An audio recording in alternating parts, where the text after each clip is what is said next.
Welcome to Power in Politics, where we explore leadership, legacy, and the people shaping change in our communities. I'm your host, Jacqueline L. Malone, CEO of Blind Resistance Clothing Brand. Our tagline, For the Culture, by the Culture, reflects our commitment to empowerment, sustainability, and uplifting underserved communities. This episode is brought to you by the Support Excellence Media, amplifying voices, stories, and movements that inspire. From creative content to community centered campaigns, Support Excellence Media is dedicated to elevating purpose driven work. Learn more at supportexcellence.org. Thank you for tuning in. To stay up to date on future episodes, please like this episode, subscribe to our channel, and click the notification bell icon. Today, we're opening season 2 with a conversation that truly embodies power in purpose. Our guest is Cook County Commissioner Bill Lowry, representing Chicago's 3rd District, a dedicated public servant, attorney, and community advocate whose work bridges health, justice, and opportunity across Chicago's South Side and beyond. From his early roots in service to his leadership in championing free cancer screenings and equitable economic growth, Commissioner Lowry's story is one of resilience, reform, and results. Stay tuned as we dive into his journey, the program's making history, and how leadership rooted in compassion can transform lives right here at home. This episode is brought to you by the Support Black Excellence Foundation and their Support Excellence Initiative. At the Support Black Excellence Foundation, we're on a mission to foster a brighter future for all, particularly in underserved Black communities. Through strategic partnerships, mentorship programs, community service projects, and financial initiatives, we are committed to driving meaningful change where it's needed most. We invite you to join us in this remarkable journey of progress and transformation. Together, we can turn our vision into a reality. Let's shape a future that is equitable and inclusive, where empowerment, elevation, and excellence intersect to create a legacy of positive change. Thank you to the Support Black Excellence Foundation and their Support Excellence Initiative for sponsoring this podcast. Commissioner Lowry, welcome to the podcast. Jacqueline, it is truly my pleasure to be here with you and to kick off season 2. Absolutely. Let's jump right in. I'm so excited to have our studio audience learn more about you and the initiatives you champion in Chicago. Let's start with your early beginnings. You come from a family deeply rooted in education, faith, and civic leadership, with your father as a community leader and your mother a minister and teacher. What was it like growing up on Chicago's South Side with your parents' influence? And did those experiences shape your sense of purpose and understanding of leadership and service? Well, thank you for that question. Let me first just say I serve as Cook County Commissioner of the 3rd District, and I've been serving in this capacity since 2018. I also serve as Vice Chair of the Finance Committee for the Cook County Board of Commissioners. I serve as Chair of the Health and Hospitals Committee for the Cook County Board of Commissioners, and I am Vice Chair of the Cook County Health Board of Directors. So those are some of my responsibilities on a daily basis.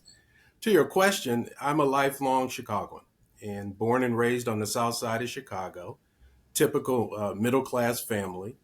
As you noted, my parents were role models for not only myself, but my sister, Kim. And the way that manifested was very early. We saw both of them serve and give back. So while my father was a human resources professional, he had a local television show called Opportunity Line. And that show was centered around creating and presenting job opportunities for members of the community. So he became a bit of a local celebrity, in that capacity. And it was the lead in the Soul Train. So a lot of the young adults, they knew who Bill Lowry Sr. was. My mother was a teacher, later became a minister. But again, whether it was related to our schools or the community, they modeled for both of us service. And each and every day I set my feet on the ground. I do so wanting to live Galatians. I believe we are here to serve and to love, and that's my guiding post. Wow, Amazing. That Soul Train line got me. I love that. I always wanted to be on Soul Train. Before entering politics, you built a successful legal career and became a shareholder at Nyhan Law Firm, now Nyhan Bambrick, Kinsey, and Lowry, where you sit as president and director. Right. What lessons from your legal career have you carried over into your approach to public service today? Yeah, I've been practicing law since I was 24 years old, and I've served as president of Nyhan, Bambrick, Kinsey, and Lowry for the last 20 years. The one thing that I'll say, first of all, when you practice law, you learn with time the right way to think. And when I say that, you learn how to think in a holistic way. You look at an issue from every side, and that's a valuable skill. But it was one that didn't come easy for me, but once it came, you can't go back, right? So it's a way you think. The other thing I'll say in my practice, I learned how to prepare, whether it was for a case or for a trial or for a meeting with the client. You prepare. And one thing I'll say about it, if you prepare, then once you are doing whatever it is you're asked to do, it appears as though it's easy, but it's really rooted in your preparation. So that is certainly something that I've taken with me in my service of the third district as a Cook County commissioner. And my wife was very clear when I first thought about running. She says, you can run, but you got to continue working in the law firm. So I've done both since 2018. Wow. And fun fact, I worked in law firms for many, many years. Did you? Uh, Almost became an attorney. I don't know why I didn't take that route, but I had attorneys in my family. I don't know why, but I have, and I know exactly what you're speaking of. It did teach me a lot about being very decisive and being able to handle a lot of things very swiftly and in excellence, to work in excellence. That's a big, big deal. And Yes. so I appreciate you. I appreciate your work in public service and in law. You founded It's Time organization Yes. after a tragic moment in Yeah. Chicago that deeply moved the community. Could you tell us about that moment and what inspired you to start that initiative Yeah. and what kind of change you hoped to create? So again, because I really have embedded in my person a service heart, even while practicing law and managing the firm, um, I joined 14 boards trying to give back and specifically give back to our community. And without a master plan, most of the uh, board service that I had, it was rooted in education, right? But also spot on to your question. One of my boards was Carpals, which is a legal referral network for individuals who need legal services. So that's something that I did as part of the 14 boards that I served on.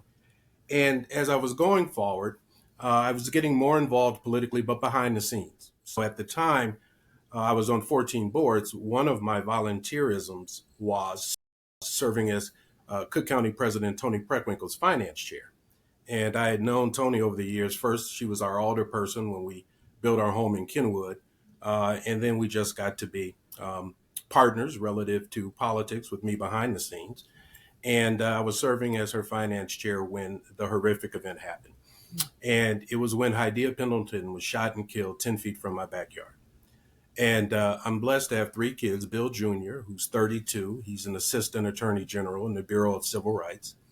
The mid kid is Evan. And my wife and I, Cheryl, who's the best dentist in Chicago, by the way, she's on the south side of Chicago. We went to Miami to see Evan sworn in. So he too is an attorney now. And we're very proud of that. And then he's 30. And then our baby is Clark. She's 28. That's the one I like. That's the daughter. And she went to USC, graduated from the Marshall School of Business. So she is now in LA and she's working with a firm. And her major client is Universal Studios International. So she's doing marketing and AI work for Universal Studios. So we're just very proud of all three. But it was actually Evan, the mid kid. After Hydea was shot and killed, he says, "Dad, what are you going to do?" I said, "What am I going to do?" He says, "Well, you know some people, and now this violence is it's at our doorstep. What are you going to do?" So I told him the truth. I said, "Well, I don't know." I said, "But I'm going to talk to mom. I'm going to pray on it." And I did both of those things. And I was led to host on a Saturday a breakfast here at the house with just our friends. And it happened to be the day that Hydea was laid to rest. And in our room, we had just friends from all walks of life. I had government officials there, including President Preckwinkle. I had educators there, entrepreneurs were there, individuals from the healthcare field. And I even had a dear friend who's a former gangbanger who took us through the day of the shooter to give us a whole different perspective. So out of that meeting, it was put on me to say to everyone in the room, it's time. It's time for us to stop hiding behind safety glass and alarms and be seen by our youth in the community. And that led me to start Tito, the It's Time organization. And we focused on providing after school activities for our high school students in the area because the most precarious time for our youth is 4 p.m. to 10 p.m. And most of the members of Tito, they were like me. We weren't educators, but we had different jobs, different interests. And we wanted to collectively create a network so we could expose our youth to whatever it was we were doing. So in furtherance of that, I had 3 high school students who were interning at the law firm. And I was taking them the next day to meet the then mayor, Rahm Emanuel, and to see city council in chambers. And I noticed one of the young men in my program, Joseph, he always had his shirt out. But I was going to say to Joseph, tomorrow you have to tuck your shirt in. And that's when I noticed he had twine holding up his pants. So the next morning before I went to the office, I stopped and I got a belt for Joseph and I got a belt for the other gentleman in the program. And when I got there, I gifted the first belt to the young man and he said, thank you. And then separately, I called in Joseph and I watched Joseph take off the rope from around his waist. He laughed, he giggled, and he cried at the same time as he put on a belt. And that was my aha moment. That's when I knew I had to try to be more impactful, more seen, take more risk to truly try to help our community. And it just so happened that that truth was then followed by Tony Preckwinkle asking me if I would consider running for Cook County Commissioner of the 3rd District because Jerry the Iceman Butler had decided he would not run for reelection. So after prayer, after talking to the family, I said, yes, I'm going to run. And I was in the primary against 7 others, and we emerged with 33% and won. And then I beat the Republican, which still happens in Chicago. And that's how I started serving as Cook County Commissioner of the 3rd District. I was reelected in 2022. I was very fortunate. I was not opposed. And now I'm running for my 3rd term. And again, I'm fortunate. I'm unopposed. So I think we'll win. I kid a lot when I talk to groups. I say I need at least 2 votes, even though I'm unopposed, because my wife will write in someone else. That's hilarious. So that's a wonderful story of empowerment and hope and transformation and all of that. What did you learn from those youth and from working with families that have gone through such violence? Well, the first thing that I learned from being around our youth is we need to listen to them. And, I really value communication. In fact, I've said since I came into this space 7 years ago, almost 8 years ago, effective leadership is rooted in communication, collaboration, and action. But communication is not just speaking, it's listening. In fact, the same letters that spell listen spell silent. So I activated on that when I was around the youth, just to listen, because our youth don't want to be told what to think or say. They just want us to listen to what we need to hear from them. So I started that process then. And in truth, Jacqueline, it's something that I had already embraced with our 3 children. Our 3 children, they had a whole lot. I think I've learned more from them than I've taught them, right? So it's something that came naturally to me. It's something that I'm invested in. And actually, as we speak, I'm preparing to present a resolution to my colleagues on the Cook County Board to create a youth council. So every district won't just have a commissioner, you'll have a youth commissioner. And I think that's a voice we need to hear. And that's what I'm going to do. I'm going to facilitate so that we can hear those voices. I love that. And here's another fun fact. So through my foundation, Support Black Excellence Foundation, Inc., we have a mentorship program. And I manage a young man named Matthew Bell, which you met actually during the Brotherhood event. He is a youth commissioner for Mayor Brandon Johnson's I love it. team. Yeah. And so I think that it is such a wonderful idea and prospect that you are will do the same. It is absolutely wonderful. It's such a wonderful program, and it's a great way to involve the youth in their community and to get them to take care of their community because I they love are it. the community. Yeah. So Yeah. I just think that's a great, great idea. They're our present and our future, right? Yes, So, absolutely. you're moving mountains on your own. So I'm going to ask you to do me a favor. I want Yes, you to I will put me do in it. touch with that young man I because will. I'd be remiss if I'm starting this without picking his brain. And Oh, that's what yeah, I want to do. absolutely. Okay. Absolutely. I have so much to tell you about him. You're going to be Good. fascinated. I love it. You mentioned too that you were first elected in 2018 and reelected in 2022 unopposed, and then here you are again, Hmm. uh, you know, being unopposed. How have those times evolved for you, and how have you gained experience in your role over that time from that beginning 2018 period to now? It's like anything in life. With time, you whatever you're doing, it slows down. And something like uh, being in the public sector, Cook County is such a just a big entity. Part of it is just learning where to go to get help and where to go to get answers. And with time, those things become apparent to you. And once you're able to do that, you're able to expedite trying to help, trying to be responsive to the individuals for whom you've been voted in to represent. So I've absolutely seen that over the course of the time.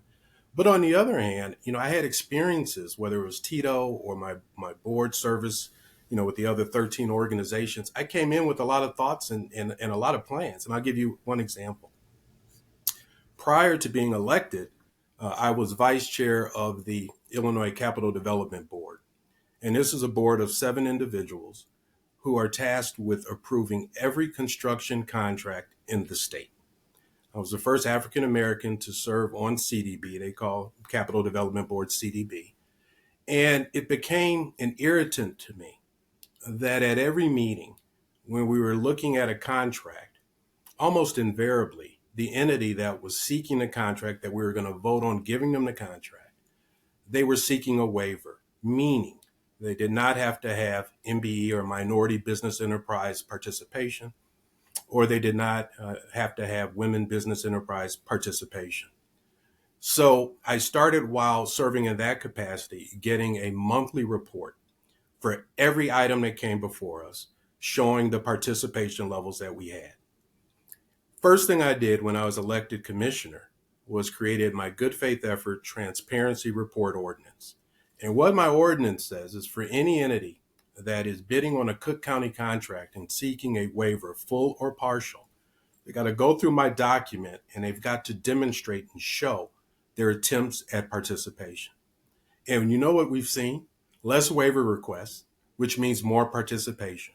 Because if you're not at the table, you're on the menu. So that's something that I brought in from my service elsewhere immediately when I began representing the third district at Cook County. And I'm proud of that. And I continue to push on that participation. Yeah, I love that. The show of accountability, That's right. because I often talk about that too, about different organizations, nonprofits, things, folks out here. But where is the accountability? Where are the results? Right. Which is one reason why I really love the work that you do because you are big on results. It has to be helping someone. Yeah. That is, I love what you do. First of all, thank you for saying that. And I've got to tell you, I have no interest in transactional politics or initiatives. For me, I want to try to do everything I do, I want it to be generational. I want it to outlive my service as commissioner. And that's something that I think is incumbent on us to really, really do. And you don't see it enough with electeds. Yeah, very good. Very good. Because why else are we here? That's Honestly. it. But it gets back to if you're living Galatians, that's what you're going to do. Absolutely. That's what you're going to do. Absolutely. We have so much to talk about. Just off. Well, we've only just begun. Only just begun. Wow. Yeah. Let's move into health, wellness, Yeah. and equity. One of your most impactful initiatives is the free birthday cancer screening Yeah. resolution. Can you walk us through how this program came to life, Yeah. what it offers, and how your own journey as a prostate cancer survivor inspired it? It'll be my pleasure. So, you know, every day that I serve as commissioner, I focus on economic equity. The Good Faith Effort ordinance is an example of that. I focus on environmental equity. We've got to watch the food we're eating, the air we're breathing. We need to commit to greenery. We need to commit to solar energy. Every day, I focus on community equity, and we can talk more about that. But one of the big drivers there is to do what I can to reduce the recidivism rate, the rate that members of our community come back home after being in Cook County Jail and end up back in Cook County Jail. That's an issue that we need to fully address. Uh, but my why has become healthcare equity. And when I talk about healthcare, it's my why, not just because healthcare is a right of all of us, as opposed to a privilege reserved for the few. Healthcare has become my why because of my own journey. And when I talk about healthcare, I'm talking about both traditional healthcare and behavioral and mental health care. All right. So for me, really soon after I started serving as Cook County Commissioner, it was October of 2019. And at that point, I went in and got my annual physical. And I've always been good about getting my annual physical. And that's something that I share whenever I'm in the community. I say, you've got to get to the point that you've got a primary care physician and you get an annual physical. And for so many of us, we still use the emergency room as our primary care physician. And we've got to get away from that. But so often, members of the community, they don't know how to find someone. So that's where individuals like myself, like you, we can help, right? So in any event, I had my annual physical. I did it in October because that's my birthday month. So you don't forget your birthday. So then you won't forget, getting your physical. And part of my exam was the taking of blood. And then based on that, my PSA level was determined. That's the prostate specific antigen test. And for a man, you want a reading of 4 or below. My reading was 6.8. Now, the other part of the evaluation was the manipulation of my prostate. And your prostate should feel like a sponge as opposed to like a walnut. My prostate felt fine. I'm going to say this. A lot of brothers have said to me, I'm not going to get that exam because of that, 3-second manipulation. First of all, get over it, because you could be talking about the difference between life and death. So in any event, my prostate felt fine, but I had the high PSA level, 6.8. That led to the second step in the process, where there was an MRI taken of my pelvic area. And what the doctors were looking for was inflammation or not. Inflammation was found. Now, that could mean that that's indicative of cancer, or it can just be inflammation. But it was step 2, inflammation was shown. That was followed by step 3, where a biopsy was taken of the prostate, little snippets, not painful, a little uncomfortable, but not painful. And then about 5 days after that, I get a call from the hospital, and they say your results came back, no cancer. Whew, you exhale. No one wants to hear they have cancer, so you exhale. About 5 days after that, my urologist calls me from Bali. If your urologist calls you from Bali, Jacqueline, it ain't to ask about Chicago weather. He said, Bill, based on a second reading, we think you have prostate cancer, but it's early, and this is a slow-growing cancer. He says, now, because of that, you want to get through the holidays, you can. He says, your options are the following. Observation, where they just keep an eye on the prostate. They continue testing and getting the PSA level determined to see if that level is going up or not. 2, treat the cancer with radiation. Or 3, removal. And now removal of the prostate is a much different procedure than it was 10, 15 years ago because of the robotic method. So again, consulting with my wife, my kids, and praying, we said, well, we're done having kids, get it out of me. So January of 2020, I went in and we had the prostate removed. And as they're putting me under, they have me in the operating room and they say, you see the robot? And there's this huge robot to my left.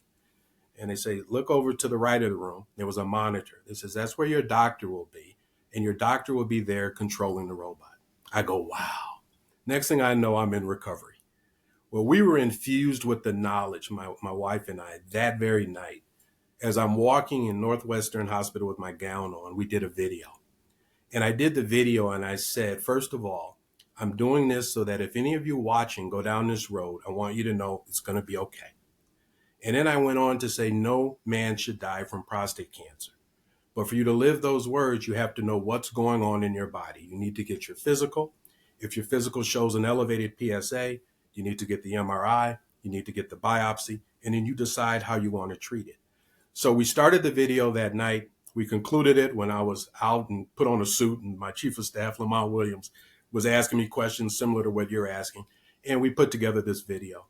I've had hundreds and hundreds of people, not just men, but often women too, because it's often our women that get us to go to the doctor in the first place, have thanked me for that video. They've looked at the video. So as a result of that, I started my annual Commissioner Bill Laurie Men's Health Fair. I do it every September in recognition that September is Prostate Cancer Awareness Month. But because we have so many organizations now that participate with different offerings relative to both traditional healthcare and behavioral healthcare, this year I had to change the name. It's the Men's and Families Health Fair. So that's what we did this past September. We had about 40 different organizations represented, healthcare organizations. We had about 400 community members come through. And that's something that I will continue to do each and every September. So that was battle one. So after the prostate was removed, they told me it was less than 1% cancerous, had not spread, you exhale. Feeling fine, but I didn't feel bad when I had the cancer, to be honest with you. So in any event, again, seeing my doctor regularly, I see my physician May of 2023. He says, how you feeling? I said, I feel great. He says, well, let's just take a half day, get some scans and make sure everything's looking the way it should look. Well, even though I have good insurance, I didn't have a diagnosis. So I had to go in pocket and pay for those scans. And it cost us thousands of dollars. So in any event, one of those scans showed that I had a large mass on my right kidney. And it ended up that was cancerous. So my right kidney was taken September of 23. Thankfully, again, no, had not spread. They got it all. And we found out that the two cancers weren't related. The issue was my immune system. Our immune system is what normally kills the cancer cells, which all of our bodies produce. So I had a year of immunotherapy and it had the desired effect. So as we speak, I'm cancer-free. I feel great.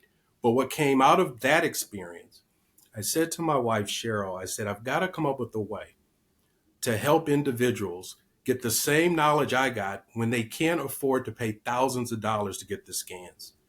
And I'm telling you, Jacqueline, one night it was 3:10 a.m. I pop up in bed. And she says, you all right? I said, it came to me. And what came to me was creating my birthday health screening program. So September of 24, I passed that unanimously with the support of all of my colleagues, as well as President Preckwinkle. That then became a program throughout all of Cook County, January of this year. So we've got over 5 million people in Cook County.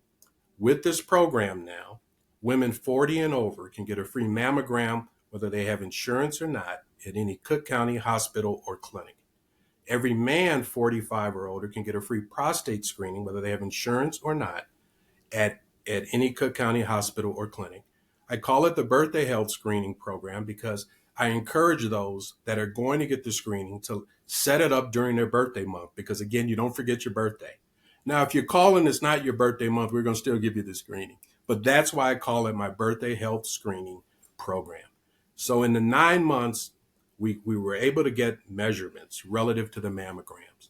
Mammograms for uninsured women in Cook County are up 54% compared to a year ago. Overall, mammograms are up 17% for all women that are getting the mammograms in our health system. So this program is fostering early detection, but it's also saving lives.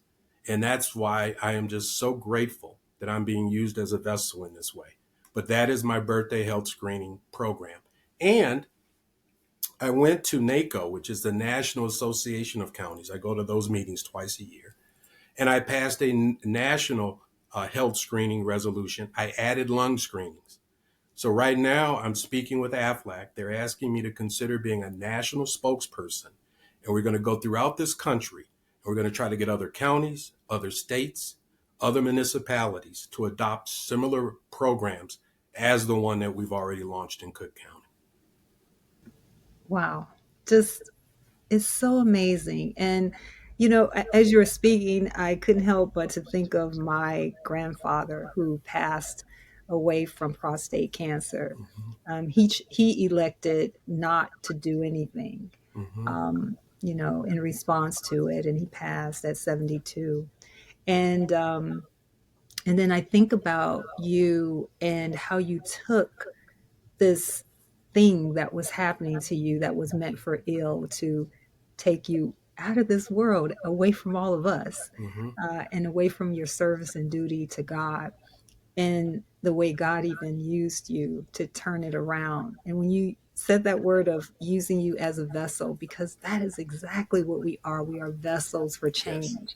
And so he took one life, saved that one life, and then you saved thousands and on your way to millions. It's just so amazing. Yet again, God is doing what God always does. And I'm so grateful. It's so grateful. So grateful. Yep. It's such a magical, not magic. It's not magic. It's such a blessing. And I talk about God a lot on my program because he is the center of it all. Yes. And he is why we are here. We are here to do his work, his will, and that is it. Sister, You know, that's it. I say all the that's time. it. I'm not happy all the time, but I always have joy. Absolutely. Mm-hmm. Absolutely. Mm-hmm. So, and I'll say it again. I can't say it enough. God keeps telling me, that's what I saw in you, the light of God, when you spoke Thank about you. your story and your why and what you did in the face of it. You didn't lay in your issue. You didn't become feeble in that. You stood up and said, okay, let me take this thing and help others because I don't want anyone else to feel to have to go through this. And your community, Yes. underserved communities, underrepresented communities, the struggle that they already have Yes. in equity and so many different other areas. And you decided to use this as a service point to them, to help them, even though you were the one going through. So many of us are. And either you've been touched with a loved one who's gone through this cancer battle or yourself. So I was gifted by a brother who said to me, he said, your story brought tears to my eyes. He said, but you might also want to consider asking by a show of hands, who else is a cancer survivor in the room? I embraced it. I did it the next time I shared this story to a group, and I saw so many hands go up. So it's important that we realize that we're not the only one going through these things. And maybe everyone doesn't need to be as transparent as I am. That's up to the individual. But that doesn't minimize the fact that this is touching all of us. And now we're seeing, because of the air we're breathing and the food we're eating, onset of cancer earlier and earlier. Now, the good thing is treatment's evolving and innovating. Things like ablation therapy now, which wasn't even available in 2019. But if you have a small mass that is detected through the ablation, they literally can go in and you're sedated, and you're not put under. You're just kind of just made, you're chilled out, right? And they freeze the cancer and they kill it. And then you walk out that day. So that's the good piece, that the different ways to treat cancer are evolving as we speak. But that's the important. That's the important. We have to know that all of us are being touched in one way or another with this. That's right. Yeah, I think about my family too, and two aunts with breast cancer, Mm-hmm. passing, one with brain cancer tumor. And so it's just, yeah, it is something that we all should recognize. We all should be proactive in maintaining good health and good screenings in a timely manner. I don't want to lose the thought because I mentioned it earlier, but I want to double down on it. The importance of immunotherapy. So for The brothers and sisters out there that listen to this podcast, if they hear those words that they have cancer, I want them to ask, is this something where immunotherapy can help? Because not only does immunotherapy assist you in fighting cancer cells as you move forward, research has shown that it will reduce the size of masses and even eliminate masses once that immunotherapy starts. So it's a treatment even if you've got a cancerous growth. So that's the piece I want to share. Okay, that is very good. Very good. And for listeners who want to take advantage of this program, what's the process? How can they connect with Cook County Health to get screened? If you go to cookcountyhealth.org and you punch in the birthday health screening program, it'll pop up. But more direct, you can call 312-864-4289. That's 312-864-4289. That's the Cook County Health Birthday Health Screening Program for prostate and breast cancer. Thank you so much. Appreciate that. Let's move to justice, safety, and second chances. We just talked about second chance there. But I'm going to ask you a two-part question. Both are important, as I've advocated for both through my foundation, Support Black Excellence Foundation, Inc. But the second is really near and dear to my heart in a special capacity. So you have been a strong advocate for criminal justice reform. What programs or partnerships have you been most successful in helping formerly incarcerated individuals rebuild their lives? And the second part is, how does this connect with Cook County's efforts to address mental health through diversion programs and community-based care instead of incarceration? What a wonderful question. So first of all, let me say, we have partnered with and resourced a lot of organizations that are doing impactful generational work in this space. I'm reminded of one task because I was with Joel Johnson just last night at an event, and he's just an amazing brother. They're doing great work on the west side at Task. But whenever I see him, I say, all right, I'm going to stop threatening you about us getting together, and we're going to really get together over a meal, But that's an example where through their efforts and their network, we're seeing that individuals are truly being given a second chance. And that's important because so often that doesn't occur. And I think big picture, I invite all of us to reimagine wraparound services. And this is why. I go to jail often, voluntarily. But when I go to Cook County Jail, I normally go with Sharon Mitchell, who's our amazing public defender. And I go to listen more than I speak. And I talked earlier about the import of communication, including listening. So just the last time I was there, I was in a room with 20 men who were being detained at Cook County Jail for a variety of different alleged offenses.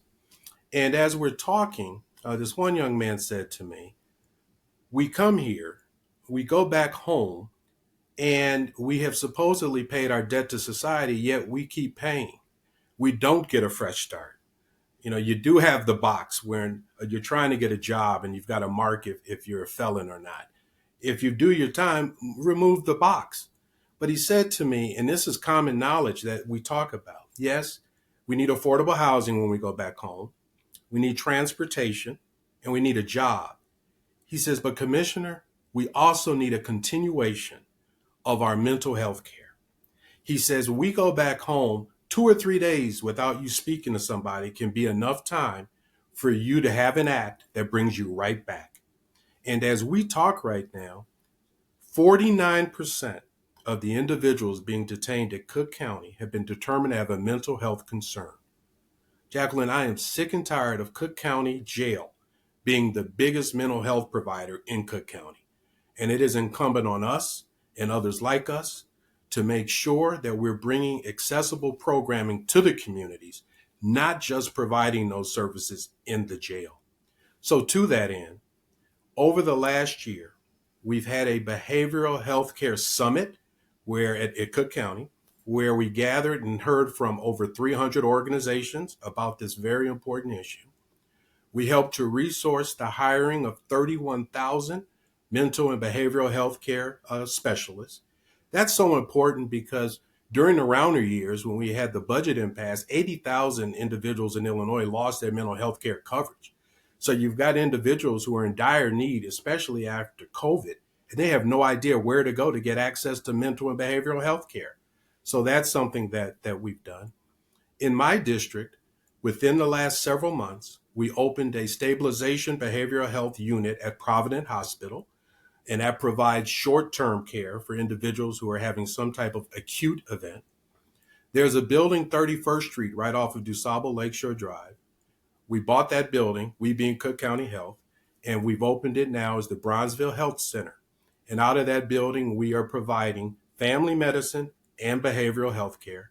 So that is a part of what our effort must be, for us to bring accessible care to the community instead of us expecting individuals to seek it out and have to go outside of their community to get it. So we have certain communities, including the communities where I've lived, that have suffered from decades of healthcare inequity. So it's important that individuals like me do something about it. So we are. The other thing I'm so proud of is for 3 years, we've had the Providence Scholarship Fund every April. And what we do with that Providence Scholarship Fund is we resource our students from historically disadvantaged communities who are studying for careers in healthcare. Last year, we awarded $1,750,000 in scholarship funds to support our students of today who will be our healthcare leaders of tomorrow. So it's initiatives like this which will continue to improve the situation, but it is still a dire situation. We've got a lot of people, not only within the Cook County Jail, but in our communities who need help. So one of the things that I'm working on, and I said this to the sheriff, I said, having heard that connectivity is an issue, once individuals go home, they're losing the relationship they had with the counselor that they were really relying on. And he says, you bring an organization that can help me address it, I'm all ears. So that's what we're going to do. We're going to find organizations that can address this connectivity issue, because I'll be darned if I'm going to watch an individual land back in Cook County Jail because they had to go 3 weeks once they went home without having a specialist that they could talk to. Wonderful. Such wonderful initiatives and programs you're putting in place. And I love that. We're also have an arts sector in our foundation, and it focuses on fashion and things of that sort. And You said arts? arts. Oh, I Yeah. love it. Yeah. There's a direct tie between supporting creative expression and Yeah. the arts in communities and the reduction of violence. Yes. Direct tie. The violence and dealing with mental health initiatives as Yep. well. And there's so much I have to talk to you about after this. So much I want to tell you. But I'm going to say it again. You moving mountains. Thank you. Thank you so much. We are really, really, we really care a lot. And service is a huge thing. And we know that it is God's work. And that's why I'm going to leave that piece right That's it. there. But we had, in fashion world for us in Chicago, around us anyway, we had 2 of our models to commit suicide this year alone. And one just as recently as August 30th. And so, and then we had another, of course, pass from cancer, long-term terminal illness, which of course is very mentally daunting for any person. So there is a lot there. We are doing initiatives as well in and around that. Matthew's also, through the commission, is working to input programs for the youth in and around that too, and other types of things. So I just, again, I cannot say it enough of just thanking you for standing on issues that matter to our community and to the people. And it takes us to do that. And you are such a wonderful example of someone who is putting it in motion. And I just, whatever I can do to help your initiatives, help push, you let me know. But I'm there. You let me know the how to. allowance for me to join you today is so helpful, Yeah. because you're getting the word out, and I appreciate you for that. Absolutely. Absolutely. And that's exactly what I thought. How can that was going to be one of my questions when I saw you. How can we help? How can we bring awareness to it? Because people need to know, even beyond the many that already do. How can we help that? And so that's what I thought about this podcast. But yeah, I have you even But beyond but that. it's we're all we're more aligned than people might think. Yeah. Okay, so Brandon Johnson, our mayor, is a good friend of mine. We joined the Cook County Board together in 2018. So I'm speaking to the mayor and his chief of staff about the health screening program. And the city of Chicago says, how can we help? Mm. So we're having conversations about utilizing some of their billboards, the different ways that they're able to get messaging out to the community. I mentioned AFLAC, those conversations. It's building, and this is of God. This isn't of me. This is of God, Yes. and this will continue to build. And you're just another example of it. Yes, absolutely. The forces he is bringing those individuals together and creating those platforms to ensure that his purpose is done. And Mm-hmm. that's all we are, like you mentioned, vessels. So let's talk a little bit about the public safety piece, because we're in Q4 of 2025. We're about to go into the new year. How do we redefine safety beyond policing in ways that include health, opportunity, and equity? Now we're going into 2026. We're dealing with this federal government. A lot of Yes. folks are losing their health care by the millions and being impacted. They're losing their jobs as well, and so forth. So, how do we keep the momentum of the great programs that you have already started and put in place, and of course our other community leaders? What do we do about that whole safety thing beyond policing, and still stay on that path of health and opportunity and equity? I'm a big proponent of the CVIs, community violence, interrupters. And I think often individuals who are living in a certain way, they're going to find that it's a lot more honest and in integrity if they're hearing from individuals who have been down that road, who no longer are down that road. So I find myself leaning on brothers and friends like Tyrone Muhammad all the time.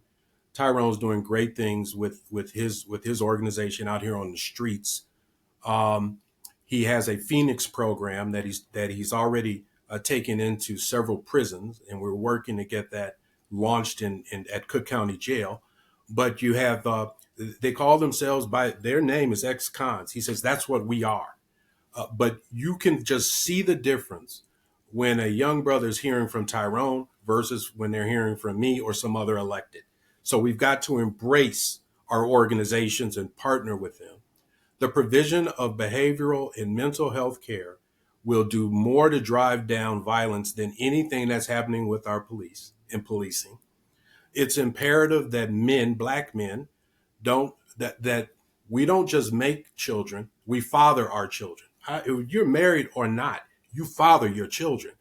I could have gone a whole different road if I did not have the mentor that my father was to me and still is to me. And that's important. We've got to reclaim family. So there are it's multifaceted, but we all have a role in it. And that's what we must focus on. Absolutely. Well stated. Let's move to economic empowerment and innovation. You've helped lead Cook County's Cannabis Development Grant Yes. Program, which distributed over 3.6 million to Yes. social equity entrepreneurs. We're going to Congratulations do it on again this year. that. Hmm. And what motivated you to champion this initiative? Well, first of all, I am so blessed to have Lamont Williams as my chief of staff. I think Lamont's the only person in the state of Illinois who read all 600 pages of the law which legalized cannabis. All right.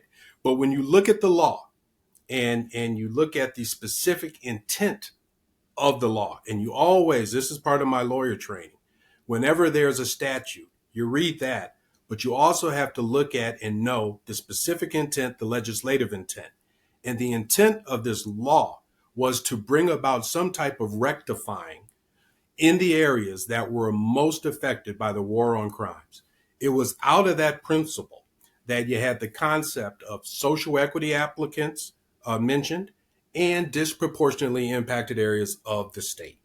So it was based on me having knowledge of not just the law, but of the legislative intent, where I started the Cook County Cannabis Commission. We have 30 subject matter experts. We've been meeting at least twice a year, and we talk about the law itself, the effect of the licenses, who's participating in this new economy that's created by recreational cannabis. And it led me to really understand that our social equity applicants, even after they get the licenses from the state, still are having trouble launching their businesses. So I look at this not just as a response to the legalization of cannabis, but it's a small business initiative. So through our resources and an application process, we're helping social equity applicants who have received licenses actually get their businesses up and running. And sometimes it's as simple as, with our resources, they can go to other places and get more financial support. But that's the effort, to try to breathe life into the licenses that the social equity applicants have received from the state. Because a lot of the entities in this space are big entities. They're not the social equity applicants. So I wanted to make sure that we in some way were assisting them, as well as the disproportionately impacted areas of Cook County. Yeah, I was going to ask you about that too. That Cannabis Pathways program now offers training and business development for cannabis Yes. entrepreneurs. And I was going to ask you about the program's lasting equity and opportunity, because some might battle you on this or debate you on this of whether this is appropriate, especially for communities historically harmed by the war on drugs. What do you say to that? What do you say to that debate, or someone who might come across and say, "Why are you supporting this type of initiative when these areas have such problems already?" You know. Because it's a small business initiative, and it's a part of the economy. And there are other small business initiatives that we also will support. But it's an evolution. I mean, there was a time, you know this, we had prohibition. Now every restaurant you go to, there most of them are going to sell alcohol. The question is not the allowance to sell a cannabis related item. You still want to make sure that you have your safeguards in place relative to that business that you have. You're not going to make this available to minors. I've been very outspoken about fighting some of the entities that have packaging that's misleading to our children. So you still have to exercise the right types of safeguards. But this is a small business initiative. That's what it is. Yeah, I'm seeing stores pop up in western suburbs, downtown Chicago, so many different places, around Illinois. So it is becoming more of a norm than not. Let's move a little away from the cannabis piece. I want to talk about economic equity Yep. and what that looks like at the neighborhood level in your district. And how are you helping local businesses and workers thrive? You know, the first thing I want to say, and I feel very strongly about it, equity is not equality. Equity takes into account the years of disinvestment that so many of our communities have faced. That's something to say at that point. I often think about Shirley Chisholm when I'm talking about equity, and she talked about, again, the import of being at the table. And Shirley Chisholm says, if they don't give you a seat at the table, bring a folding chair. That's what this is about. And what I often do is I'll spend a Saturday and I'll just visit the small businesses in my community. Just go in so I can meet the owners. I can say hello to those that are there in the businesses, taking advantage of whatever is being offered, and be seen in that way. But I've got a dream. I've got a dream, and this is something I'm working on. I'm gonna give you insight. So at the time of the Tulsa riots, 1921, single dollar touched 37 black hands. Okay, now it's two. Of all the different groups of individuals, the highest is the Jewish community. Single dollar touches 12 hands. I would like us to repurpose some of these vacant strip malls with small African American owned businesses and create the 36 Hand Village. You got to stop talking about it and you got to activate. And I think this is something that we can do in Cook County. We can do it throughout this state. We can do it throughout this country. So that's something I'll be working on in my next 4 years. Man, that's awesome. I'm there. I totally agree with that. And there's a market. It's a huge market. I mean, you're just talking about black folks, black and brown, I guess. I mean, what are we, $2 trillion deep as consumers or That's it. more? That's it. But yet, where's our power? Right. Where are we placing our dollar? We still have not learned. And so we have so much control, so much power within our own rights, within our own communities. And we do need to stand up, and we need to take hold of our futures, and we need to take the responsibility and accountability for We do. ourselves and stop No, pointing the finger so much. Let's just do the work. and we've And got a federal government that looks at diversity with disinvestment, disdain. We can't be paralyzed by that. We've got work to do. So we just got to move on without them. It's the same absolutely, thing. Look, we're looking at a reduction in Medicaid resources, Cook County Health, of between $300 and $500 million. We still have to provide the necessary health care to everyone who comes to our system, and we're going to. And where we're going to do it is with our charity fund. And that's another piece. Every single hospital in this state, in return for their tax exempt status, they're supposed to provide charity care. And it ain't just going to picnics in July. It's helping people who need health care but can't pay for it. That's what we're going to do. And that's the messaging we're going to keep saying. I don't care what's going on with the federal government. We have a job to do, and we're going to take care of one another. absolutely. Thank Yes, and we can do it. We can We do it. can. Um, let's move to leadership, legacy, and vision. You've served as chair of the Health and Hospitals Committee and on several others addressing finance, emergency management, and more. Right. And Commissioner, how do you balance so many responsibilities while keeping your district's needs front and center? Well, one thing I'll say, I'm very organized. I don't look at my mail twice. I also am very comfortable delegating where necessary and needed. And I really believe the best leaders know when to follow, right? So whether it's my law firm or it's my services commissioner, I'm inclusive. I work with others. And that really feeds into that effective leadership model that I talked about: communication, collaboration, and action. And that's the only way. That's the only way. Great answer. As you look ahead to the next few years, what are your top priorities for the third district and for Cook County overall? I'd say 1 and 1A, the provision of both traditional and behavioral health care. I really believe that just touches our lives in so many ways, whether you're talking about community equity, whether you're talking about restorative justice, whether you're talking about healthcare itself, whether you're talking about environmental equity, that's very important. And then economic equity. And, whether it's my 36 Hand Village, at the end of the day, we must position ourselves to earn, because when you earn, you not only are able to take care of yourself and your family, but then you can actually consider giving back to others. Hmm, lovely. And for young people listening who want to create change in their community but don't know where to start, what's your advice? And how can residents connect with your office or participate in upcoming programs and initiatives? So for our young leaders, there are a lot of ways you can volunteer. But even, I think, more importantly, what I said earlier, I'm going to find a way to give them voice.